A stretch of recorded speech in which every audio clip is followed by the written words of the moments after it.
వేడి వేడి అన్నంలోకి బీరకాయ పచ్చడి అనేది చాలా చాలా బాగుంటుంది. ఇడ్లీ దోశలో కూడా సూపర్గా ఉంటుంది. ఈ పచ్చడి ఎలా తిన్నా కూడా బాగుంటుంది. Hi everyone, welcome back to my channel. Today recipe ఏంటంటే బీరకాయ పొట్టు పచ్చడి. ఈ పచ్చడి అనేది చాలా చాలా బాగుంటుంది. వేడి వేడి అన్నంలోకే కాకుండా ఇడ్లీ ఇంకా దోశ వీటిలోకి చాలా చాలా బాగుంటుంది. ఈ ప్రాసెస్ అనేది ఎలా చేసుకుందామని చూద్దాం. బీరకాయనే కాకుండా బీరకాయ కర్రీనే కాకుండా పొట్టుతో ఎప్పుడైనా పచ్చడి చేయండి. చేస్తే మాత్రం చాలా చాలా బాగుంటుంది. మళ్ళీ మళ్ళీ చేసుకుంటారు, అంత బాగుంటుంది టేస్టీగా. చాలా అంటే చాలా చాలా బాగుంటుంది. ప్రాసెస్ ఎలా చేయాలని చూద్దాం. ఇప్పుడు ఈ బీరకాయ పొట్టును చిన్న చిన్నగా కట్ చేసేసుకోవాలి. ఒక బౌల్ తీసుకుంటున్నాను నేను.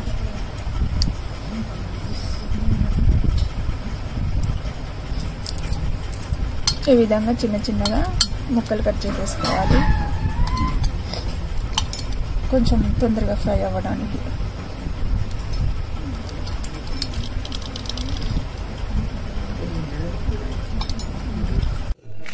మిర్చి ఈ విధంగా కట్ చేస్తే కొంచెం తొందరగా మిర్చిని ఈ విధంగా కట్ చేస్తే తొందరగా ఫ్రై అయిపోతుంది. సో బాగుంటుంది.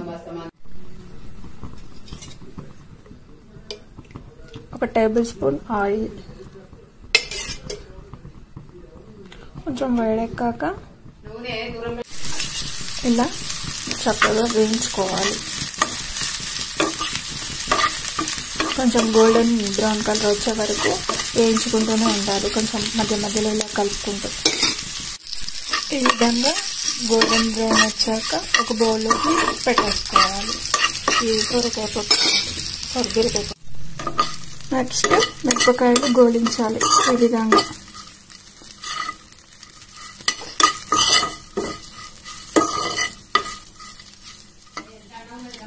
గోలించాలి మిర్చిని.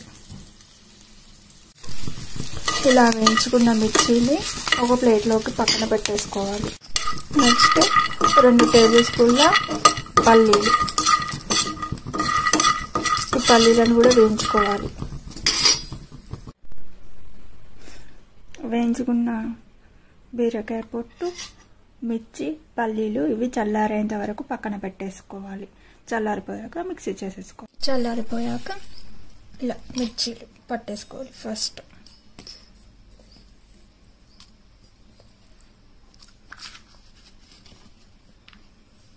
అలాగే 8 నుండి 10 వెల్లుల్లిపాయలు. ఇలా మిక్సీ పట్టేసుకున్నాక పల్లీలు, వేయించి పెట్టుకున్న పల్లీలు.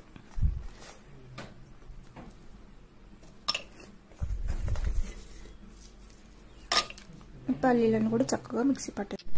1/2 టేబుల్ స్పూన్ నేను సాల్ట్ తీసుకున్నాను. ఇలా మిక్సీ పట్టేసుకున్నాక పచ్చిమిర్చి, పల్లీలు మిక్సీ పట్టేసుకున్నాక ఇప్పుడు బీరకాయ పొట్టును తీసేసుకోవాలి. ఫైన్గా మిక్సీ పట్టేసుకోవాలి. ఇలా మిక్సీ పట్టుకున్న దాన్ని ఒక బౌల్లోకి పెట్టేసుకోవాలి.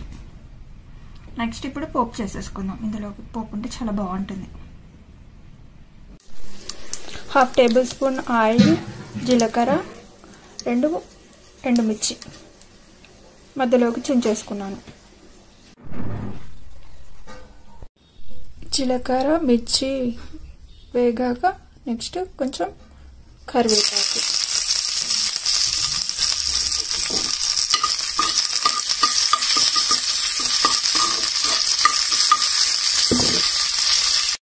నెక్స్ట్ ఒక 1/2 టేబుల్ స్పూన్ అల్లం వెల్లుల్లి, అందులోనే కొంచెం అల్లం వెల్లుల్లి, అందులోనే కొంచెం పసుపు.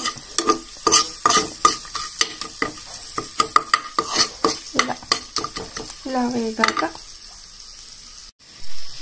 నెక్స్ట్ ఆనియన్స్ కూడా ఇలా కొంచెం వేయించుకుంటే బాగుంటుంది.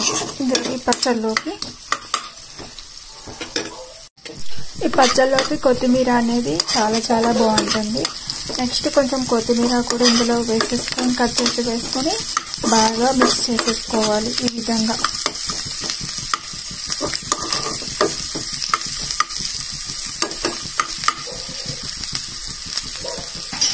నెక్స్ట్ మనం మిక్సీ పట్టుకున్న పచ్చడిని కూడా ఇందులో వేసేసుకొని చక్కగా వేడి చేసేసుకోవాలి. అంటే ఈ పోపు అంతా పట్టించాలి. ఈ విధంగా పచ్చడిని పోపులో బాగా మిక్స్ చేసేసుకొని ఒక 1 minute అట్లా కొంచెం ఫ్రై అవ్వనివ్వాలి అంతే. తర్వాత ఒక బౌల్లోకి సర్వ్ చేసేసుకుంటే సరిపోతుంది. నేను ఇందులో మినపప్పు తీసుకోవడం మర్చిపోయాను. ఈ మినపగుళ్ళు అనేది పోపులో ఇందులోకి చాలా బాగుంటుంది. కొంచెం ఫ్రై చేసేసుకొని ఇందులో కలిపేస్తా. మీరు మాత్రం పోపులోనే మంచిగా వేయించండి. ఇలా ఎర్రగా వేగిన పప్పుని ఈ పచ్చళ్ళలోకి పోసేయాలి అంతే. ఇలా ఈ పప్పుని పచ్చడిని బాగా మిక్స్ చేసేసుకోవాలి. నోరూరించే బీరకాయ పచ్చడి అనేది రెడీ అయిపోయింది. నా వీడియో కనుక మీకు నచ్చినట్లయితే లైక్ చేయండి, షేర్ చేయండి, కామెంట్ చేయండి. Thank you for watching. వేడి అన్నంలోకి పచ్చడి అనేది చాలా నా వీడియో కనుక మీకు నచ్చినట్లయితే లైక్ చేయండి, షేర్ చేయండి, కామెంట్ చేయండి. Thank you for watching.